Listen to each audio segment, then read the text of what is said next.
आज की कहानी है सौभाग्य। इसे ही अच्छी कहानियाँ सुनने के लिए आप मेरे चैनल को सब्सक्राइब, लाइक, शेयर कीजिए। बिटिया, कुछ है क्या खाने को? दोपहर 3 बजे के आसपास रामेश्वर बाबू ने बहू के कमरे में आवाज़ लगाते हुए कहा। ये भी कोई वक्त है खाने का? और अभी 11 बजे दिया था ना दूध वाला दलिया, फिर अब 3 बजे हैं। जो रोटी सब्जी बनाई थी ख़त्म हो गई है। और आपको कोई काम तो है नहीं सिवाय खाना खाने के? रसोई है या कोई फैक्ट्री जो आपके लिए 24 घंटे चलती रहेगी? जाइए, शाम को देखेंगे, अभी मेरा फेवरेट सीरियल आ रहा है। कहते हुए बहू ने नज़रें फिर से टीवी पर टिका दी। रामेश्वर बाबू चुपचाप वहाँ से अपने कमरे की ओर बढ़ गए। ये सब कुछ वहाँ झाड़ू पोछा बर्तन का काम करने वाली सुधा देख रही थी। वह मन ही मन सोचने लगी कि कहने को इतना बड़ा बंगला है, बड़ी बड़ी गाड़ियाँ हैं, पैसा है, मगर इतने बड़े बंगले पैसे होने के बावजूद दिल बहुत छोटा है इनका, जो अपने घर के पिता तुल्य ससुर जी की सेवा नहीं कर सकते। कम से कम उन्हें भूखे पेट तो मत रखो। काश अगर मेरे ससुर जी होते तो मैं पिता की भांति उनकी सेवा करती। काम करते करते अचानक उसे स्मरण हुआ, ना जाने कितने फल और बादाम काजू डाइनिंग टेबल पर पड़े पड़े सड़ रहे हैं और अधिकतर बासी होने पर फेंक दिए जाते हैं। घर के बच्चे उन्हें देखते तक नहीं है, क्योंकि उन्हें फ्रेश चीज़ें खाने का शौक़ है। उस पर आजकल वो क्या कहते हैं, हाँ, जंक फूड। वह तो उन चीज़ों के शौकीन हैं। ये फल मेवे वह देखकर अनदेखा कर देते हैं।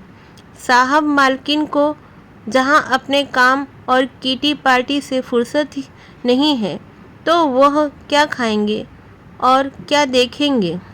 बच्चे बेचारे बुजुर्ग दादाजी, तो उनका मुंह तो बिना दांतों की बस्ती है।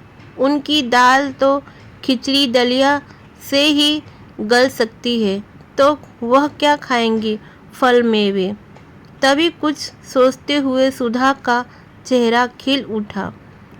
उसने एक मुट्ठी मेवा सिलबट्टी पर पीसे और जरा से दूध में एक पके केले के साथ मसल कर बुजुर्ग रामेश्वर बाबू को पकड़ा दिए और बोली, बाबूजी चुपचाप खा लीजिए, आपको भूख लगी है ना? अब प्यासे को थोड़ा सा पानी मिल जाए तो वह अमृत समान होता है। बुजुर्ग रामेश्वर बाबू भीगी हुई पलकों को साफ करते हुए तेजी से खाने लगे। उन्हें संतुष्टि से खाते हुए देखकर सुधा को भी संतुष्टि मिल रही थी। ऐसे में अब यह रोज का नियम हो गया। सुधा रोज ऐसे गरिष्ठ भोजन दोपहर में टीवी से चिपकी बहू की नज़र बचाकर बुजुर्ग रामेश्वर बाबू को दे देती। कभी आते जाते बच्चे देख लेते तो सोचते, दादाजी की आंखें कितनी कमज़ोर हो गई हैं, जो मम्मी की जगह काम वाली बाई से ना जाने क्या क्या मांग कर खाते रहते हैं।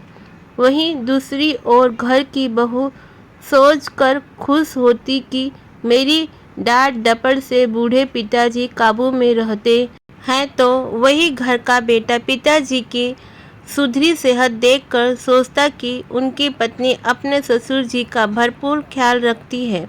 घर की काम वाली सुधा सोचती है, उसकी तो नौकरी भी यही है और ज़िंदगी भी यही है, झाड़ू बर्तन करते करते जाने कब सांसें साथ छोड़ जाए। अपने ससुर जी की सेवा करने का सौभाग्य तो उसे मिला नहीं, तो क्यों ना यहाँ पर घर के बुजुर्ग की सेवा करके कुछ पुण्य भी कमा ले।